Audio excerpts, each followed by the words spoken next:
Bonjour à tous, j'espère que vous allez bien. Aujourd'hui, on va vous présenter notre projet qui s'agit des plateformes à haute altitude, HAPS, ou bien High Altitude Platform Station. En anglais, ces plateformes ces plateformes constituant une nouvelle technologie susceptible de révolutionner le secteur artisan. Dans notre exposé, on va aborder premièrement la définition, le stade de développement des HAPS, les types, les applications, les aspects réglementaires et préventifs, les défis technologiques et dernièrement les avantages. Les HAPS est un très grand monde que je vais le définir dans ces petites phrases. Le HAPS est un réseau de stations aériennes. Il opère dans la stratosphère à une altitude d'environ 17 à 20 km. Il couvre une très grande zone avec le réseau. Il améliore les performances et la sensibilité des systèmes de communication existants et il utilise l'énergie solaire comme une source d'énergie. Un HAPS peut rester à une position quasi stationnaire et il aide de manière collaborative et consolider les satellites. Et enfin, on a 3 types de HAPS importants, les ballons, les voilures fixes et les dirigeables.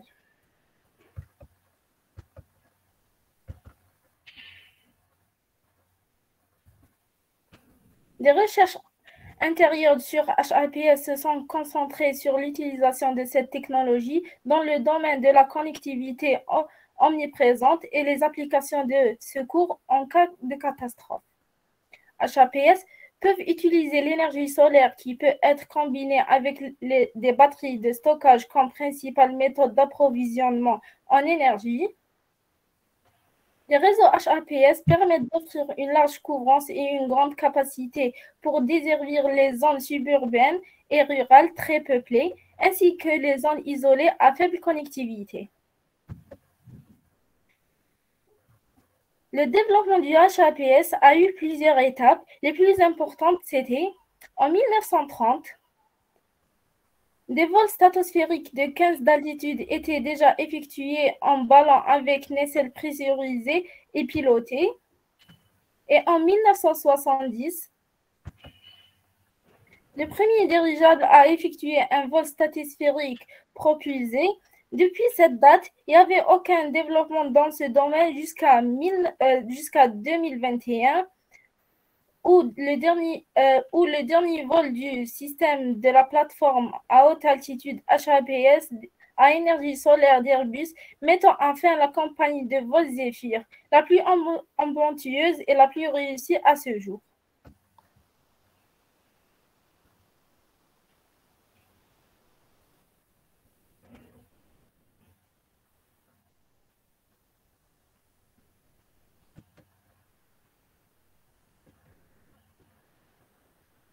Le micro en est là.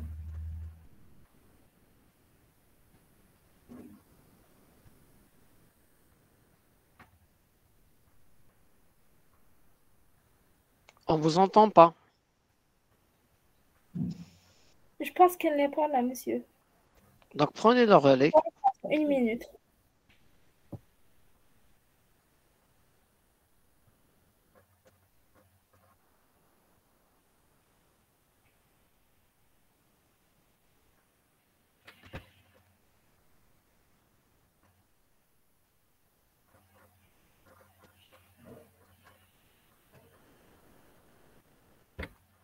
Votre compte va attendre. Vous m'entendez? Oui. Allez-y, Naïla.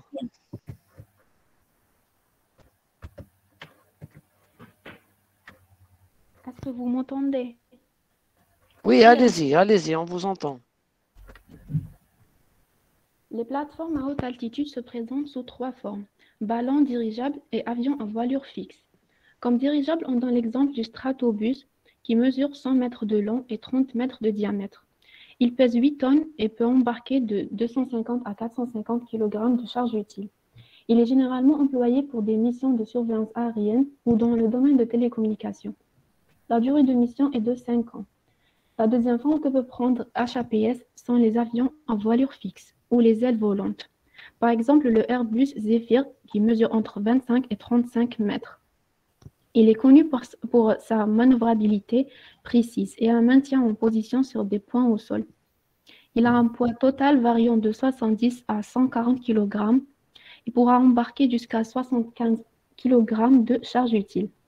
Il est utilisé dans le secteur de la défense comme relais de secours pour les communications et pour la surveillance des frontières. Le troisième type, c'est les ballons. Ces structures peuvent se maintenir en air pendant quelques mois, mais ne supportent pas une grande charge utile du fait de leur poids faible. On va présenter le projet LOAN. C'est une initiative lancée par Google en 2013. C'est des ballons stratosphériques chargés de relayer une connexion Internet sans fil à haut débit pour couvrir des zones géographiques peu desservies.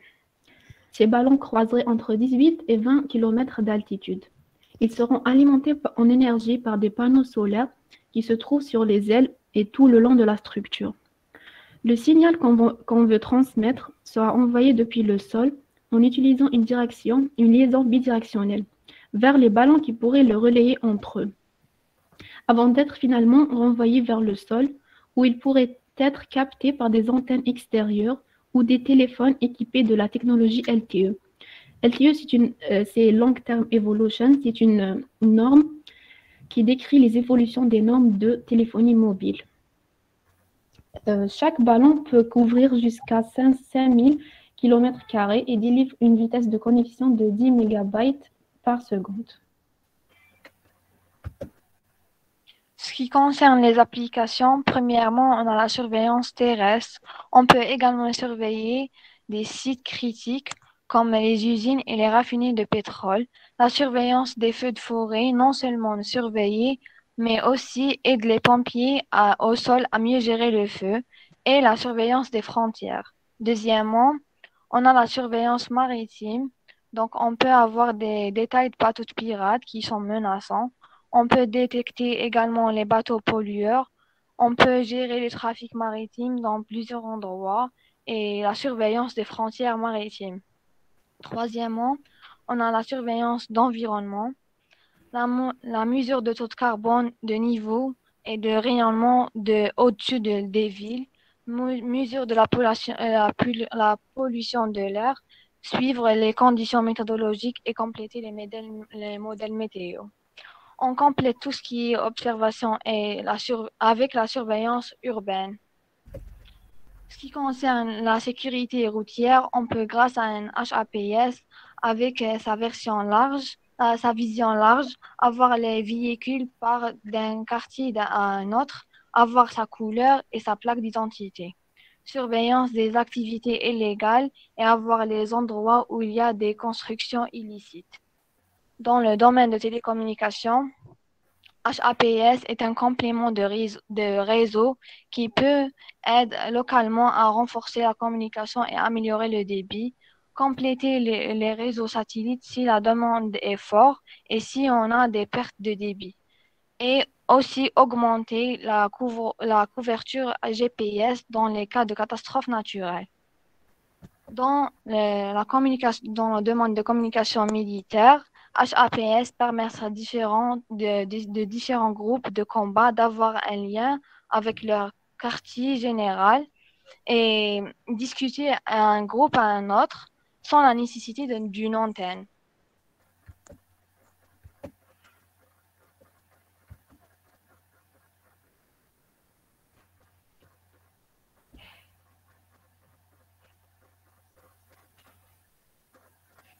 Et pour les aspects réglementaires et préventifs, l'Alliance HAPS réunit des entreprises des secteurs de télécommunications, de la technologie et de l'aviation et de l'aérospatiale pour éliminer la fracture numérique, pour apporter et construire un écosystème HAPS solide. Les activités de la réglementation sont limitées par l'UITR l'Union internationale de télécommunications et l'Organisation de l'aviation civile internationale, l'OACI, et sont repartis en deux types. Le premier type, c'est le règlement de l'aviation, le vol. Effectuez des vols calmes pour ne pas trop tirer sur les batteries et soyez prêts à réagir à des baisses tensions soudaines. Évitez de traverser des nuages ou la brume pour éviter le problème de givre sur les hélices. Les batteries de l'aéronef. Les modèles avancés possèdent un système de la circulation d'air permettant une préchauffe-refroidissement des accus, garantissant un maximum de sécurité. Il existe des sacs de transport chauffants. Assurez-vous également de la charge complète de vos batteries. Sur l'altitude de vol des UAV, l'altitude maximale établie par l'OACI est 150 AGL, au-dessus du niveau du sol. Il est possible d'effectuer un décollage à partir de n'importe quelle altitude en respectant simplement cette valeur d'élévation.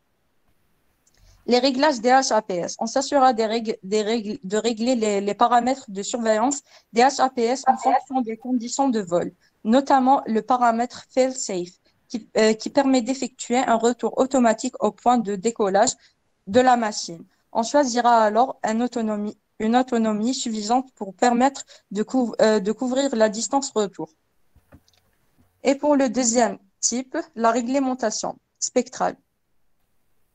Des fréquences sont nécessaires pour les applications de commande et de contrôle, pour la transmission de données d'utilisation, ainsi que les systèmes d'alerte de trafic et d'évitement de collision. Des travaux sont en cours au niveau international pour résoudre ce problème. Ils ont ajouté des bandes de 31 à 31,3 GHz et 38 à 39,5 GHz pour l'utilisation des HAPS et 47,2 à 47,5 GHz et 47,9 à 48,2 GHz dédiés pour l'utilisation mondiale. Les systèmes d'alerte de trafic et d'évitement de collision entre 868 et 868,6 MHz. Bande passant de 387 MHz à 2669 MHz pour un lien sol HAPS dans la CMR 19. C'est la conférence mondiale de radiocommunication. Et des fréquences entre 2400 et 2483,5, 3,995 à 35,225 et 5725 à 5875 MHz pour les systèmes de contrôle et de communication. Ces fréquences seront servir en mission de secours en cas de catastrophe. On passe aux défis technologiques des HAPS, qui sont confrontés à différentes contraintes, telles que contraintes dues au changement de climat, difficulté d'avoir un design de faible poids supportant une grande charge utile, aspect lié à la sécurité, l'exemple de panne en plein air. Malgré ces obstacles, les HAPS ont beaucoup d'avantages qui compensent ces inconvénients. Parmi eux, satisfaire la demande de communication sans fil, fournir des services à des débits élevés dans des zones fortement peuplées, desservir les zones urbaines moyennes, un faible coût d'infrastructure.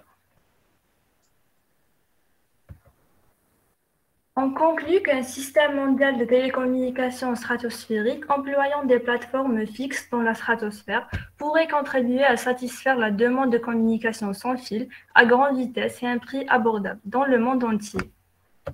Merci pour votre attention. Merci, je vous remercie pour cet exposé. Dans la forme, j'ai très bien apprécié vos slides. Ils n'étaient pas surchargés, il n'y avait pas trop de texte. Il n'y avait pas trop d'animation. Je déplore néanmoins que les slides n'ont pas été numérotés. Il faut numéroter vos slides de 1 jusqu'au dernier, du premier jusqu'au dernier. Vous avez mis faculté de génie électrique et non pas FEI, c'est très bien. Et par rapport au contenu aussi.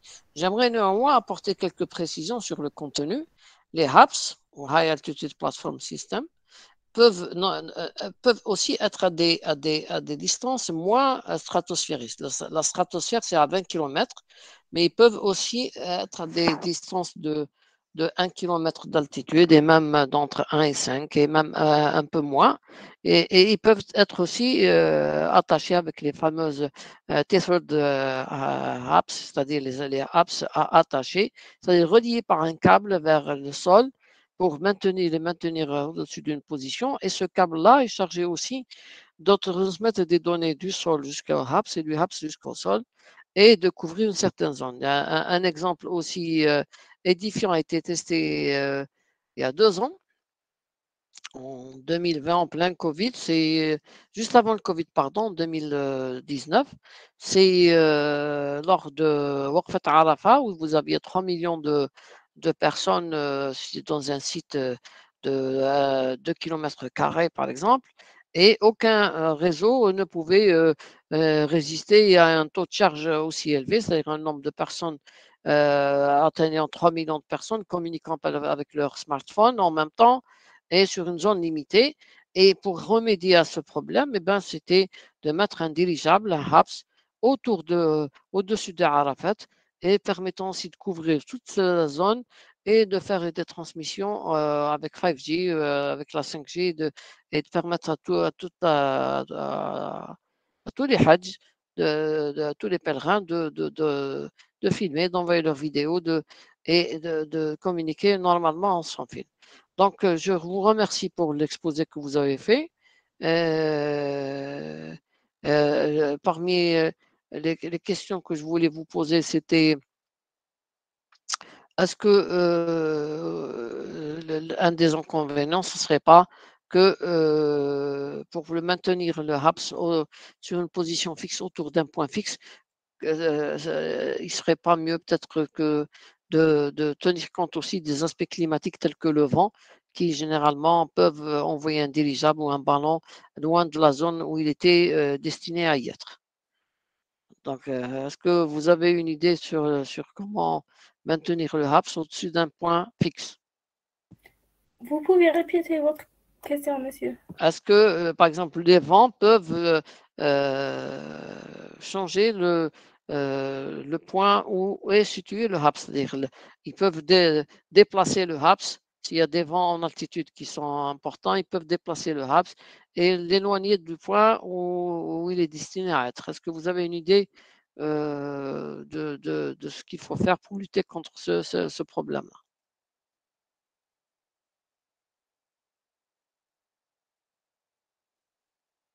Ben, la réponse c'est il y a deux aspects, comme pour les satellites aussi subissent parfois des déplacements et il y a des moteurs qui font des corrections 1 à 2 fois par an pour les remettre à leur emplacement d'origine, c'est-à-dire en situation de satellite géostationnaire au-dessus d'un point fixe.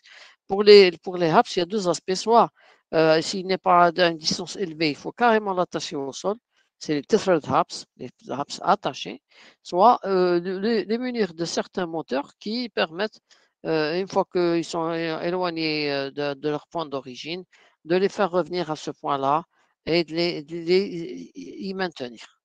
En tout cas, je vous remercie une deuxième fois. Et s'il y a des questions de la part de vos camarades? Sinon, on passe au deuxième groupe pour exposer. Il n'y a pas de question, monsieur. Très bien. Alors, Zakaria, celui qui est prêt pour le deuxième groupe, c'est. Alors, on va. Ce qui est présenté, c'était Nahar, Haddadou, Bouamran, Belmihoub, Béchir Chab. Maintenant, est-ce que Bouafia, Bellatres, Zouaoui, Touil peuvent présenter? Oui, monsieur. Allez-y, partagez, commencez. D'accord. Juste un instant, mes chers étudiants, concernant, puisque vous êtes assez nombreux aujourd'hui, est-ce que vous voulez faire un examen présentiel pour le module de TCE ou bien que je note vos rapports et vos PowerPoint que je vous demande de m'envoyer le plus tôt possible, d'accord? Notez le Pardon? rapport. Oui. Notez le rapport et. Les rapports, monsieur. Oui, monsieur. Les exposés. Très bien. Donc, lors du CPC, Nassim, on vous a donné la date du CPC? Non, pas encore. En principe, c'est au cours de cette semaine, Inch'Allah, c'est la nouvelle semaine.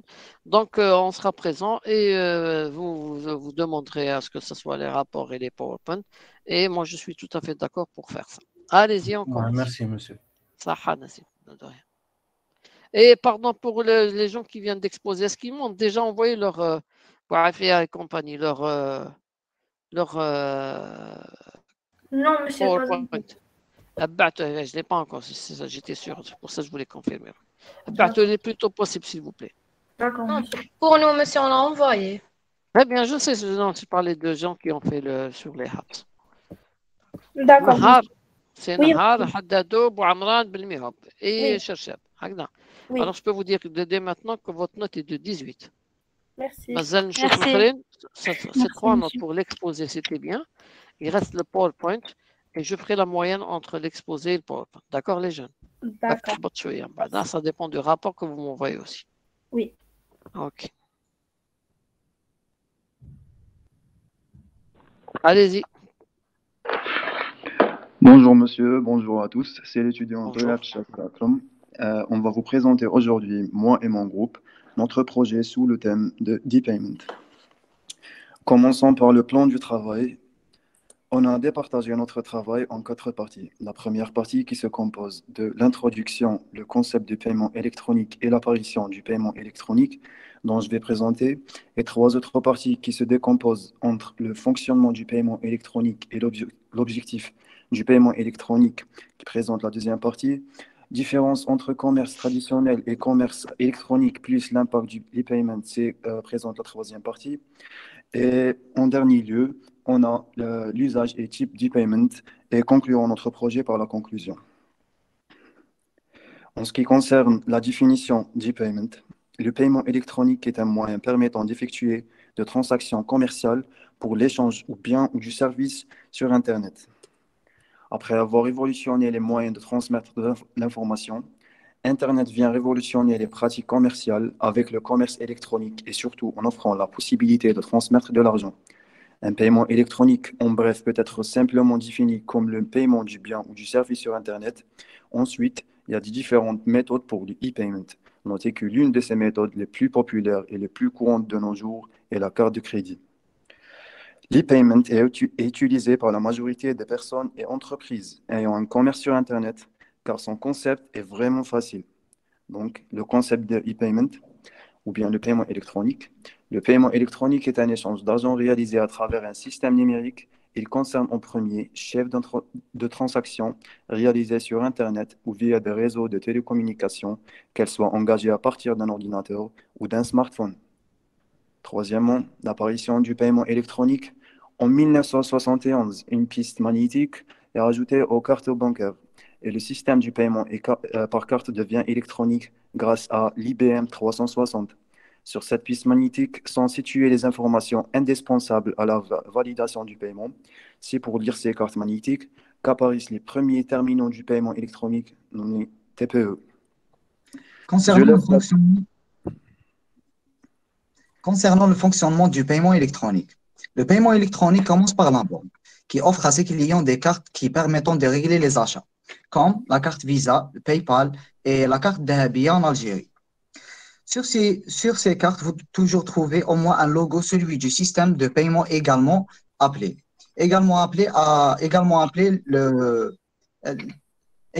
schéma réglé respecté par tous les acteurs concernés.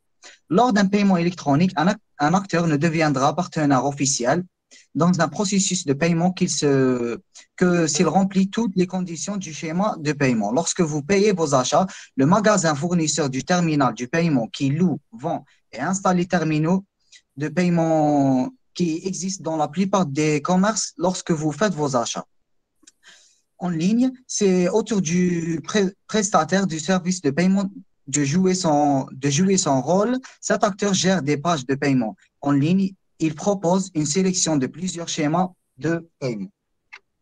Passons à l'objectif de paiement électronique. L'objectif de paiement électronique est de faciliter les transactions via les réseaux mondiaux. En plus, l'entreprise qui souhaite de vendre ses produits en ligne doit offrir à ses clients des services de paiement électronique. Elle doit donc investir non seulement pour modifier son site en ligne, mais aussi pour former son personnel à la gestion des commandes effectuées par le paiement électronique. D'autre part, le particulier va de plus en plus être conforté à ce type de paiement. Son manque d'informations sur ces nouveaux services peut le rendre réticent à l'utilisation d'un tel moyen de paiement. Il est donc nécessaire d'informer et de former les particuliers au paiement électronique. Je laisse la parole à Abel Belatrache pour représenter la troisième partie.